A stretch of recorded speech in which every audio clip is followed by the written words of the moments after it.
of people knowing who we are. But in the step Al Khayyar, this is where this whole entire process is reversed, because we are serving Yahweh now. Okay. So therefore, the world will then recognize who we are, starting with the leadership in the whole nine. The leadership where? The leadership in the governments, in the countries and in the states and provinces where we live at, in the various countries in the world where we Negroes are, and the whole nine. And how will that happen once again?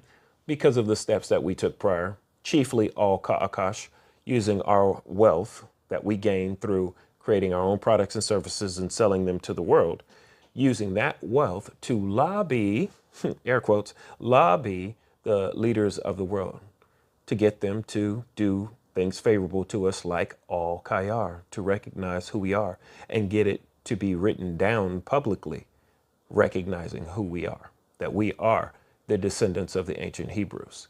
Okay. The next step after Al Khayyar is Al Shawab. So Shawab means to return, okay, or do the act of returning. This is referring to us returning to our ancient homelands, where we actually come from, in northernmost Africa, presently called the Middle East and the whole nine and everything like that. There are lands there that were promised by Yahweh to our ancestors, some of which our ancestors did gain, some of which our ancestors never ever gained because of their wickedness, because they turned away from serving only Yahweh. Therefore, all the land that was promised to them, they did not capture it. They did not take hold of it in the whole nine and everything like that. But we, who in the future will be and are only serving Yahweh, will attain these lands in the whole nine. And it will be through a process that will not involve war, genocide, or killing anybody, or wiping people out who are on the land presently, or whatever in the whole nine. It'll be through something that Yahweh does. It will be something seen and performed here in the natural, through natural processes, but it will be supernatural in nature as to how it's carried out in the whole nine. Not saying magic like some craziness you can't understand in the whole nine. I'm just simply saying it will not involve war, violence, genocide, or doing anything crazy to the people who are already presently there in the whole nine. And this will be by Yahweh, a miracle performed by Yahweh at that time. But yeah, so the other part of this beforehand is to get the permission of the governments and the peoples of the earth to return to our land, okay, in the whole nine and everything like that. And how will that happen again? Once again, we go back to Al Ka'akash, because we're going to lobby them, okay?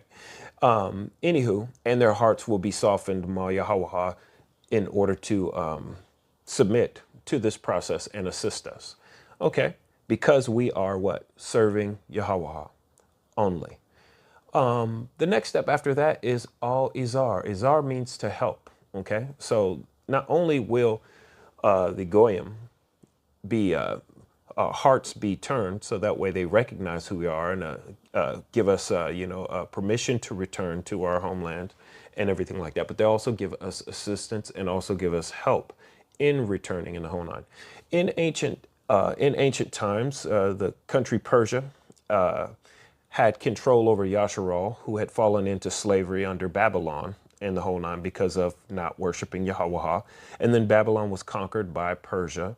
And then the Persian king's hearts were softened, so that way they agreed, okay, to return Yasharal and all the possessions that were in the temple of Yahweh back to Yasharal, and to send them all back to, Yasharal, and chiefly Jerusalem, the capital, and the whole nine, where everything was rebuilt. And it was rebuilt with the assistance and the help of the Persian Empire. 3 Persian kings, emperors, promised to give assistance and help, and they did come through.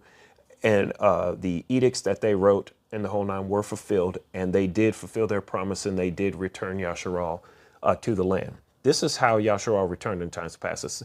So, all you people who are on this nuclear war stuff, and there's going to be bombs exploding, and somehow magically we're going to end up back in the land, that's silliness and nonsense in the whole nine.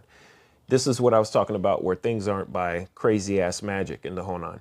They are performed through natural things, but in a supernatural manner. Just like that happened. It was performed through natural things. Human kings who were moved supernaturally to give assistance to Yasharal and return Yasharal to the land of Yasharal and Honan. And likewise, this is the same thing that will happen in the future. So anywho, that's what all Izar is about. It's about getting that assistance and that help, financial and otherwise, to be able to return to our ancient homeland. Then once we're there, we have the next step, which is called all Daithla. Daithla is our word for science. Okay. Now, this basically is talking about the fact that Yasharal will begin to advance scientifically in the Honan. Like the stuff fictionalized in the whole Wakanda movie or whatever, you know, Black Panther in the Honan, we will do that in real life. And we will fix the problems of the earth. We will find cures for diseases like cancer, like, HIV, AIDS, and, herpes, and, and et cetera, as well as asthma, and just every disease that is on the planet right now. We will eradicate it through science that we discover, through research that we end up doing in the Honan. And we won't be doing it for silly reasons like the Goyim do right now. They make fake cures for things only to charge you every month for that same fake cure that you never really get cured. The sickness you never really get cured from. You just get to pay them every month, like for diabetes medication. Instead of actually curing diabetes, they just give you medicine that only lasts for 30 days. Then you got to pay a fortune to get more of it. We won't be doing that. We're actually going to be fixing these problems, and not only with health, but things having to do with like the earth. For instance, like pollution and whatnot, like what to do with all this trash instead of just burying it, turning it into, landfills that have golf courses over the top of them. We will figure out and devise ways to actually truly recycle the trash. Okay. So that way it does not fill up the earth and the Honan and everything like that, as well as air pollution and other solutions to problems through Daithla, through science that we will discover because of Yahweh giving us wisdom and knowledge and whatnot, because we've returned to him and we're only serving him and whatnot. Now, with all of this, we will also gain knowledge and technologies that are required to become a spacefaring people, a people who live amongst the stars, who live and work in space comfortably, not like this nonsense they have going on right now. Astronauts go up in space and they got to float around with their poop and everything like that. It's just, foul and disgusting. But I'm talking about like the vision that Gene Roddenberry had, where you have artificial gravity and the whole nine, and et cetera, et cetera. You know what I'm saying? All of the amenities you would have on Earth, but, in space, on spacecraft, space stations or whatever and whatnot. Not this primitive stuff that's presently going on right now.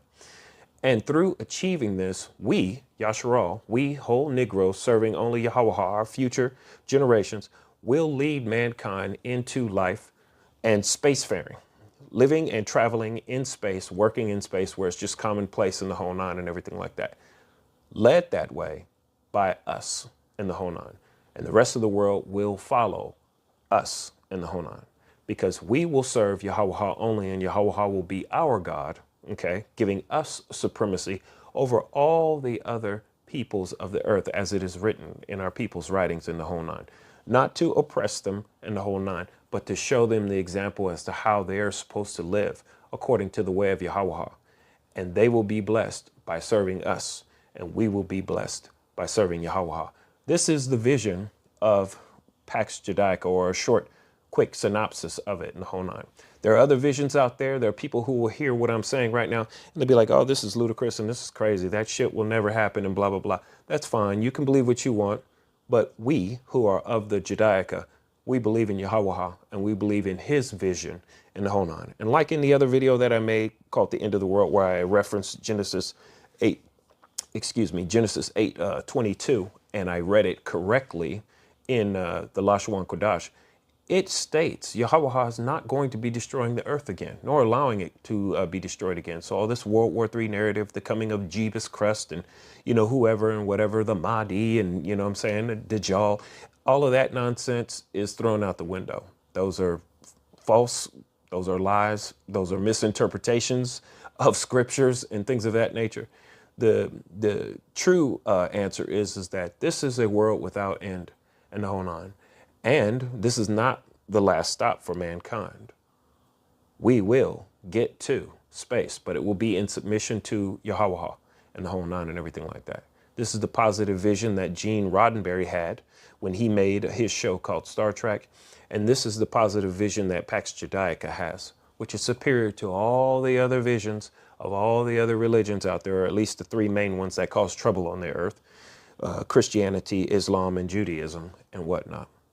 So anyway, with that said, I say to you all, Shalom.